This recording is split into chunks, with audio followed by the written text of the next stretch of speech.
De nombreuses fois, j'ai entendu des frères antillais faire des réflexions très négatives à l'égard de l'Afrique et des Africains. Mon problème est que c'est le résultat d'une coalition internationale dans le cadre du conflit cosmique où les médias du monde entier se sont ligués contre ceux qui ne sont pas décolorés. Car en réalité, vous découvrirez à travers l'étude, malheureusement, le temps m'est compté, de sorte que je vais faire des raccourcis, mais je veux faire 3 déclarations qui vont vous pousser à réfléchir et peut-être à sonder les Écritures davantage. La première, c'est que la Bible a été écrite pour que les Africains sachent que Dieu est leur Dieu. La deuxième chose que je vais dire, c'est que le peuple d'Israël est un peuple noir.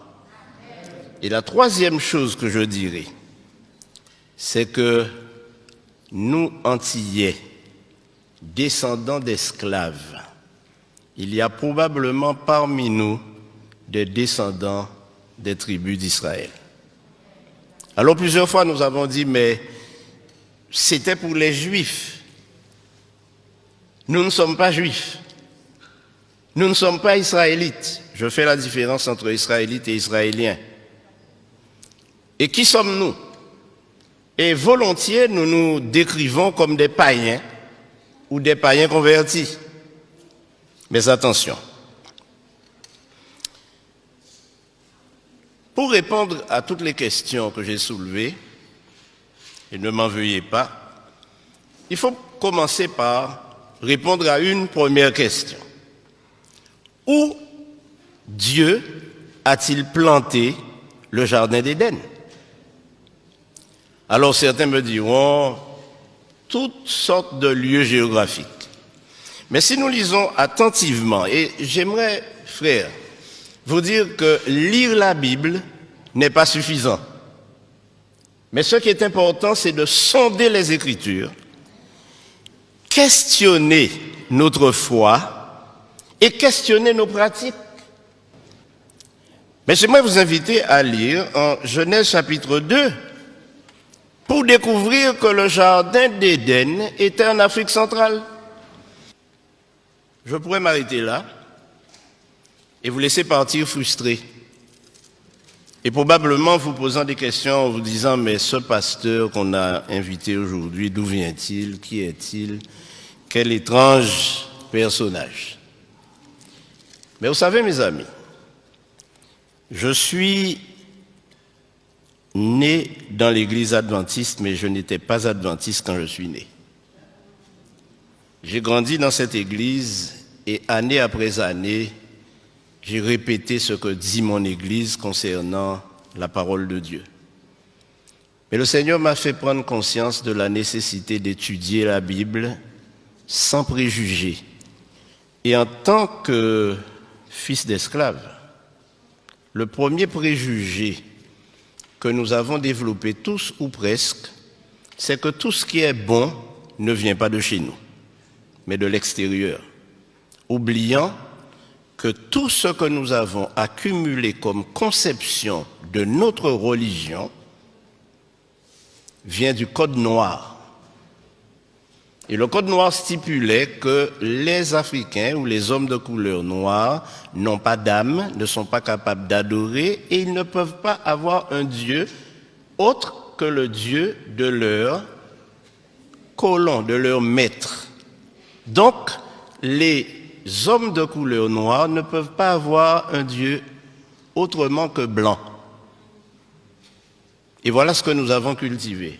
Et jusqu'à présent, nos enfants, nous leur montrons un Christ blanc, nous leur montrons des anges blancs, et quand nous parlons de Dieu, nous pensons même déjà, nous l'avons déjà coloré en blanc. Mais mes amis, la Bible m'enseigne autre chose, tout à fait autre chose. Et quand je lis la répartition des nations sur terre, je me rends compte que nous sommes tous cousins et cousines.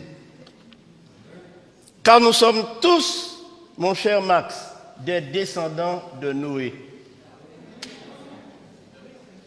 Tous descendants de Noé, à travers ses fils.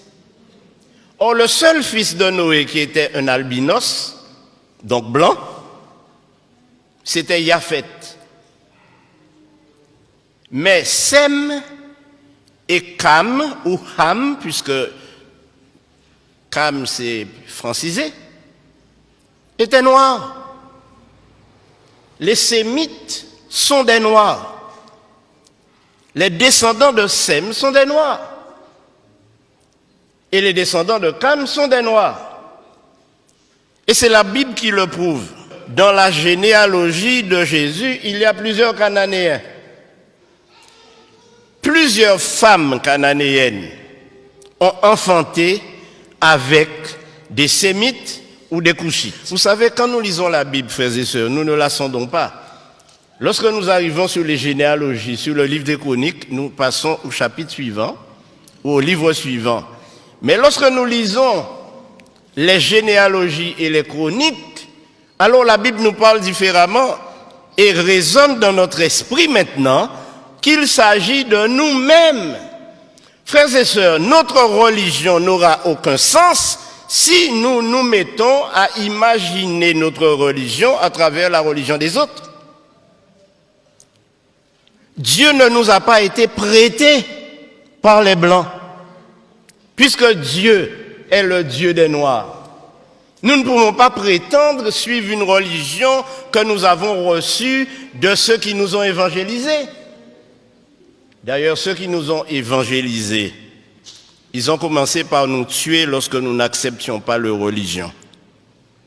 Et j'aimerais vous dire que lorsque les esclaves ont été déportés de l'Afrique aux Antilles, en Amérique et dans les colonies, ils avaient une spiritualité. Ils adoraient Dieu. Ils le connaissaient. Et ce que le Code noir a fait, c'est de leur enlever ce Dieu qu'ils adoraient déjà pour le remplacer par un Dieu inconnu.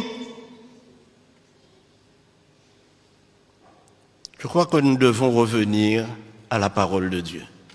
Alors, mes amis, Abraham était un noir qui vivait dans un pays noir avec une femme noire, Sarah. Mais la question est, quelle est la couleur de Jésus? Qui ne s'est pas posé cette question? Une autre question pourrait être, mais quelle est la couleur de Dieu lui-même? Bon, je vous dirai, la couleur de Dieu, pour mettre tout le monde d'accord, c'est arc-en-ciel. Parce que la Bible nous dit que personne ne l'a jamais vu, mais lorsqu'on regarde son trône, le trône est entouré d'un arc-en-ciel. Donc on va dire que la couleur de Dieu, c'est arc-en-ciel. Mais j'aimerais vous dire, mes amis, que les choses ne sont pas aussi faciles. Dans le Nouveau Testament, nous trouvons plusieurs Africains. L'eunuque, par exemple, il était de quelle nationalité? Il était éthiopien. Donc il venait du pays de Couche. Maintenant, quel est le plus grand et plus célèbre Africain que nous connaissons? Le plus grand et plus célèbre, plus fameux Africain que je connaisse, c'est Moïse, né en Égypte. Il est né en Égypte. C'est un Africain, Moïse.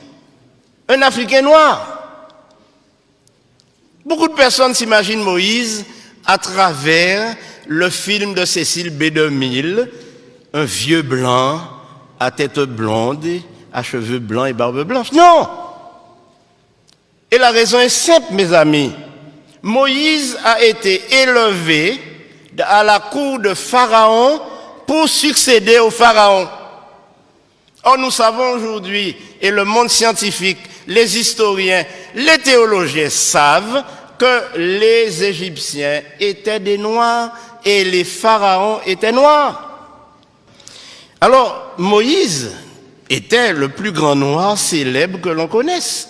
Et ceci a été prouvé par le plus grand savant du XXe siècle africain, qui s'appelle Cheikh Anta Diop et qui a déterminé par ses études et prouvé au monde scientifique que la civilisation égyptienne et noire est la première civilisation du monde. Et aujourd'hui, quand nous parlons, nous disons que l'Afrique est le berceau de l'humanité, n'est-ce pas?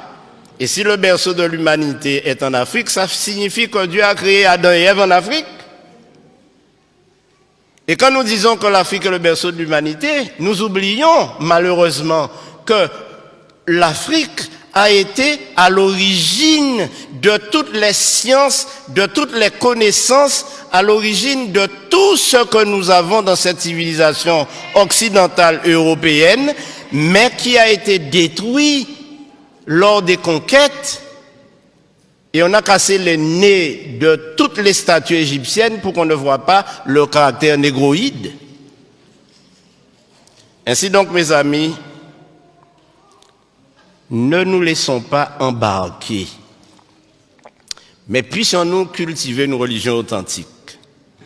Mais mes amis, il y a 2 généalogies de Jésus dans la Bible. Une en Matthieu 1er et l'autre en Luc 3. Ces 2 généalogies, je vous invite à les lire, à les comparer, et vous vous rendrez compte qu'elles sont inversées, c'est-à-dire une commence par la fin et l'autre commence par le commencement. Mais pourquoi ces 2 généalogies ont été données? La première, c'est que la généalogie en Matthieu prouve que Marie est bien la mère biologique de Jésus et elle était noire. À la question, mais quelle est la couleur de Jésus? Alors, si je vous dis que je ne sais pas, vous ne me croirez pas, après tout ce que j'ai dit. Mais ce que j'ai découvert en étudiant les généalogies, c'est que toute l'ascendance de Jésus, depuis Abraham, est de lignée noire, sémite et cushite. Alors évidemment, la conclusion est simple. Ne me faites pas dire que Jésus était noir, mais si vous me le faites dire, je le dirai. Alors, en Jean 8, 32, le Seigneur Jésus-Christ lui-même nous dit, connaissez ce texte? Vous connaîtrez la vérité et la vérité vous affranchira. Ce dont nous avons besoin aujourd'hui, frères et sœurs, c'est d'être affranchis de tous les concepts, de toutes les idées, de toutes les philosophies que nous entendons dans les sermons, que nous entendons dans les études, que nous entendons des gens afficher et affirmer. La Bible nous dit que le peuple noir n'est pas maudit, que le peuple noir fait l'objet de l'attention de Dieu, parce que Dieu s'est adressé à des noirs. Donc, ce qu'il faut retenir, c'est que tous ces concepts que nous avons développés et qui font de nous des personnes complètement complexées, lorsque nous sommes dans un milieu où nous ne retrouvons pas les couleurs auxquelles nous sommes habitués, nous sommes complexés, nous avons l'impression d'être inférieurs. Nous ne sommes pas inférieurs devant Dieu. Au contraire, nous sommes des enfants d'Israël. Il y a de cela 2 ans, j'étais au Ghana. J'étais à Kumasi, au Ghana. Et là, j'ai rencontré de nombreuses personnes qui m'ont dit « Nous sommes des descendants de Siméon ». Et ceci a éveillé mon attention. Mais savez-vous ce qui s'est passé? Lorsque les Romains sont entrés à Jérusalem et qu'ils ont commencé à persécuter les enfants d'Israël, qui étaient des Noirs, ils se sont enfuis en Afrique de l'Ouest. Et c'est pourquoi aujourd'hui, pratiquement toute l'Afrique de l'Ouest est peuplée de descendants d'Israélites. Cherchez et vous trouverez à Man, en Côte d'Ivoire, des descendants de la tribu de Dan.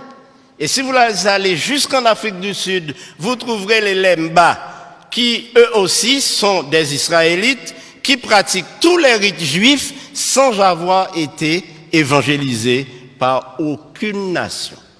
Alors mes frères, Simon de Cyrène, c'était un noir. Mais je terminerai par ce qui va vous renverser sur votre siège. L'apôtre Paul était un noir. Et je vous donne la référence, lisez-la à la maison. Acte 21, versets 37 et 38. Quand l'apôtre Paul s'est présenté, on lui a posé la question, mais n'es-tu pas cet Égyptien qui soulève des foules? S'il était pris pour un Égyptien, Paul n'était rien d'autre qu'un nègre marron, comme moi-même.